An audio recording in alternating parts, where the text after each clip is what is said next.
খাগড়াছড়ির মানিকছড়ি বাজারের আকাশপরিস্থ বিসমিল্লাহ ভবনের দ্বিতীয় তলায় নতুনভাবে আবারও যাত্রা শুরু করেছে কাচ্চি আঙ্কেল রেস্টুরেন্ট। সোমবার বিকেল 4:30টায় ফিতা কেটে আনুষ্ঠানিকভাবে যাত্রা শুরু করে রেস্টুরেন্টটি। এতে প্রধান অতিথি ছিলেন খাগড়াছড়ি জেলা বিএনপির স্থানীয় সরকার বিষয়ক সম্পাদক ও সাবেক ইউপি চেয়ারম্যান এম এ করিম।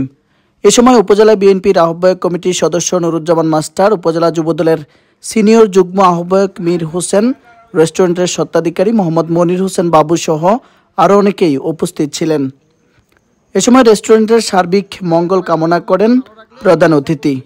আমি আশা করি বর্তমান যুগে অত্যন্ত সুলভ মূল্যে সুস্বাদু খাদ্য পরিবেশন করে মানিকছড়িবাসীকে সন্তুষ্ট করবে। রেস্টুরেন্ট কর্তৃপক্ষ জানায়, এখন থেকে রেগুলার কাচ্চি ও নিয়মিত খাবারের পাশাপাশি প্রতি বৃহস্পতিবার চট্টগ্রামের ঐতিহ্যবাহী মেজবান ও প্রতিদিন পাওয়া যাবে উরুশ বিরিয়ানি। নেক্সট রিপোর্ট, মানিকছড়ি বার্তা।